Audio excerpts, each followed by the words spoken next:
일본의 사기 행각이 전세계 탄로나고 말았습니다. 10년 전 일본에서 최악의 재앙이 발생했던 후쿠시마 원자력 발전소의 경납 용기에서 그동안 일본이 주장하던 정도를 훨씬 뛰어넘는 방사선이 측정되었습니다.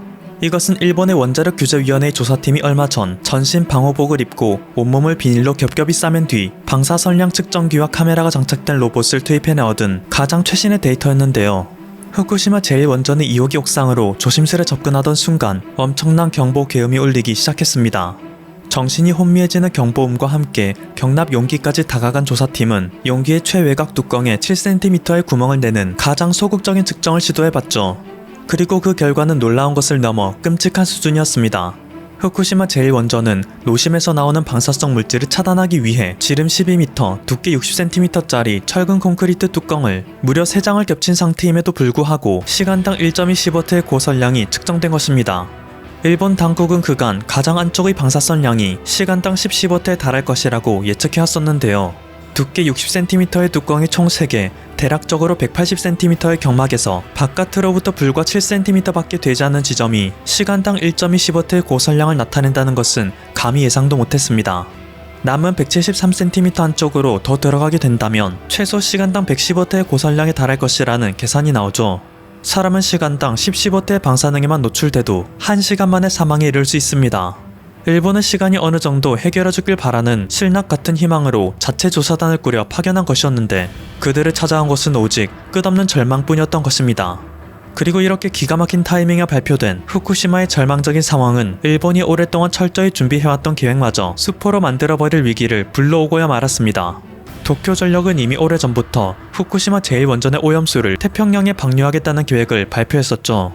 처음에는 한국 등 수많은 국가들의 반대에 부딪혀 번번이 무산되고 말았지만 최근 미국과 국제원자력기구 등이 일본의 오염수 방류를 지지하며 상황은 급변하고 있었습니다. 일본은 오염수를 원전 바로 앞바다가 아닌 1km 떨어진 바다까지 해저 터널을 뚫어 방류한다는 식으로 구체적인 계획까지 수립하게 되며 그들의 계획은 순조롭게 진행되는 듯 싶었습니다.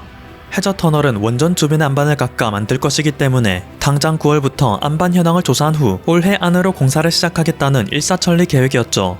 그리고 이 공사는 2년도 안 되는 시간에 마무리되어 빠르면 2023년 봄부터 오염수의 방류를 시작할 예정이었습니다.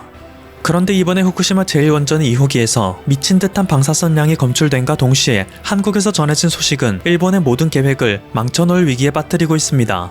애당초 국제원자력기구는 후쿠시마 원전 오염수 방류를 허가할 때 이것을 위한 안전성 최종 평가에는 극소수의 나라만 참여시킬 예정이었는데요. 무슨 변덕의 바람이 불었는지 얼마 전 국제원자력기구의 리디 사무차장은 온라인 기자회견을 통해 후쿠시마 원전 오염수의 안전성 평가에 한국과 중국 등도 참여시키겠다 말했습니다. 세계 최고의 지식을 갖고 있으며 다양한 경험을 가진 국가에게 철저한 협조를 받아야 한다는 것이 그의 주장이었죠. 그리고 이 발표가 있은 지 얼마 지나지 않아 일본에서는 충격적인 소식이 잇따라 발표됩니다. 이것은 NHK 등의 현지 언론에서 보도한 내용인데요. 일본 원자력규제위원회는 후쿠시마 원전에서 방사성 물질이 포함된 오염수 정화장치 필터 손상이 이미 2년 전부터 발생하고 있었지만 도쿄전력은 이것에 대한 대책 마련은커녕 원인 분석조차 하지 않고 방치해왔다는 사실이 폭로된 것입니다. 일본이 최고의 기술력으로 최고의 안전성을 추구한다는 그들의 장비 다액정 제거 설비는 25곳의 필터 중 24곳이 파손되어 있었습니다. 충격적인 소식이 전해지자 각 언론은 이에 대한 해명을 요구했고 도쿄전력은 환경에 미치는 영향은 아직 확인되지 않았다면서도 건물에서 방사성 물질이 누출됐을 위험성은 부인할 수 없다 라는 짧은 답변을 할 뿐이었죠. 말이야 길게 했지만 결국 결론은 다음과 같았습니다. 문제 발생은 인지했지만 딱히 조치는 취하지 않았다. 그런데 딱히 조사를 하지 않아도 방사성이 누출됐을 것이란 사실은 충분히 알 수 있다. 일본에는 굳이 문제를 삼지 않으면 문제가 아니라는 말이 있습니다. 이번에도 마찬가지로 다액정 제거 설비의 문제점이 발견됐고 이는 필연적으로 방사능의 유출을 불러올 것임에도 스스로 문제를 삼지 않음으로써 어영부영 넘어가려 했던 것입니다. 정부의 안일한 대응과 의도적인 은폐는 현지 언론에서 비판의 도마에 오르고 있습니다. 일본 내부에서조차 정부와 도쿄전력을 신뢰하기 어려운데 대체 해외에서는 무엇을 보고 일본을 믿어주겠냐. 하지만 제3자 입장에서 볼 때 이 사건의 심각성 혹은 본질은 따로 있습니다. 하필 왜 지금 시점에서 이 사고가 폭로됐냐는 것인데요. 일본의 입장에서는 이미 미국과 IAEA에게 승인까지 받아 오염수 방출 계획을 마련하고 해저 터널까지 만들려는 상황에서 다액정 제거 설비에 문제가 있다고 밝혀지는 것은 그간 그들의 모든 노력을 헛수고로 만드는 것과 다름없습니다. 그럼에도 지금 이 시점에 이 사건이 탄로난 것은 어쩌면 일본의 언론과 정부가 의도적으로 합을 맞춰 언론 플레이를 하는 게 아니냐라는 합리적 의심이 제기되죠. 앞서 소개되었듯 일본의 모든 계획은 완벽히 진행되고 있었지만 한 가지 변수가 발생한 상황이었습니다. 바로 한국이 일본의 원전오염수 안전성 평가에 참여한다는 소식이 일본의 계획을 한순간에 망쳐버린 것이었는데요. 기존에 극소수로 팀이 꾸려졌던 점검팀은 이미 평가 결과까지 일본과 입을 맞춰놓은 상태였을 것입니다. 하지만 갑자기 끼어든 한국은 억만금을 준다고 한들 일본의 무책임한 인류 멸망 계획에 동참할 리가 없죠. 그래서 일본은 결단을 내려야만 했습니다. 어차피 시간이 지나 안정성 평가를 받게 된다면 분명히 한국이 주도하여 어떻게든 꼬투리를 잡으려 할 테고 그 과정에서 다액종 제거 설비의 문제는 무조건 탄로날 수밖에 없다. 그럴 바에 우리가 미리 이 사실을 알려서 일본의 책임감, 자정 능력을 강조하는 것이 옳은 전략일 것이다. 굳이 다른 국가들의 감시를 받지 않더라도 일본은 스스로 철저하게 상황을 모니터하고 있다는 것을 어필하는 전략입니다.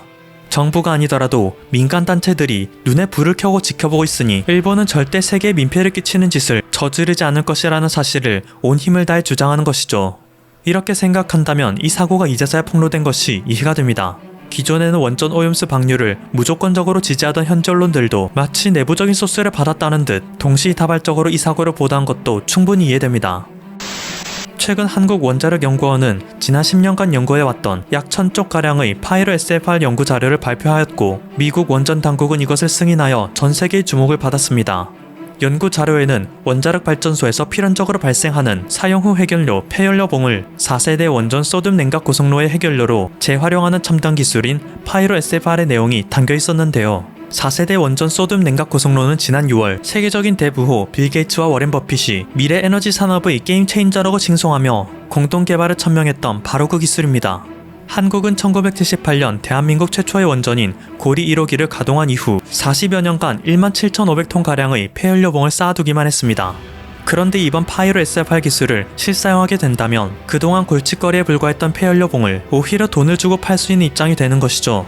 심지어 세계적인 대부호들이 막대한 투자를 하겠다 선언한 SFR에 재활용할 수 있는 기술이기 때문에 이에 대한 수요도 엄청나 대부분의 국가로부터 로열티를 받고 팔 수도 있는 위치에 오를 수도 있습니다. 원자력 발전소에서 필연적으로 발생하는 사용 후 해결료는 엄청난 방사선을 내뿜기 때문에 원전 내 수조에 임시로 두는 습식 저장을 5년 시행한 후 건식 저장 시설인 콘크리트 무덤으로 옮겨야 합니다. 이외에도 추가 중간 저장의 단계도 필요하여 지하 500m 아래로 폐연료봉을 파묻을 수 있는 특수 시설인 URL도 필요하죠. 인류는 이러한 치명적 단점을 알고 있었지만 추후 과학기술이 진보되면 해결할 수 있겠거니 무작정 파묻으며 인간으로부터 방사능을 격리할 뿐이었습니다. 하지만 영상의 맨 처음에 언급되었듯 일본에서는 이미 10년이 지난 원전 사고 현장에서도 인간을 수분 내 죽음으로 이르게 할 수 있는 치명적인 방사성이 무한정 방출되고 있을 정도로 방사성을 무작정 격리시키는 것의 한계는 계속 부각되고 있었습니다. 그리고 드디어 이 한계점을 한순간에 돌파할 기술력이자 추후 과학기술이 진보되면 해결할 수 있겠거니라며 과거부터 과학자들이 오매불망 기다리던 꿈의 기술이 한국에서 개발되어 미국의 승인을 받은 것입니다.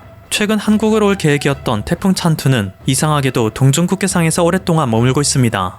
마치 한국의 결계라도 처진 듯 오랫동안 접근을 못하던 찬투는 제주도만 살짝 스치고 일본 쪽으로 진로를 확 틀게 되었는데요. 물론 이것은 점점 기세가 약해져 일본 내륙에 다다르면 소멸할 것으로 예측되고 있지만 점점 문제점이 밝혀지고 있는 후쿠시마 원전의 입장에서는 만일 이 상황도 가정하며 두려움에 떨 수밖에 없을 것입니다. 가뜩이나 이번 여름에는 태풍도 여러 차례 지나갔고 지진의 발생 빈도는 점점 높아지고 있기에 지금 이 순간에도 방사능 유출이 진행 중인 후쿠시마 지역은 전 세계에 재앙을 가져올 시한폭탄으로 남겨져 있는데요. 이러한 모든 사실을 조직적으로 외면하며 자신들의 실책으로 인한 피해를 전 세계에 떠넘기려고 하는 일본의 야욕을 막기 위해서는 한국을 주도로 한 국제사회의 공조가 절실한 상황입니다. 지금까지 퍼플투브였습니다. 여러분의 구독과 좋아요 그리고 알림 설정은 콘텐츠 제작에 큰 힘이 됩니다. 감사합니다.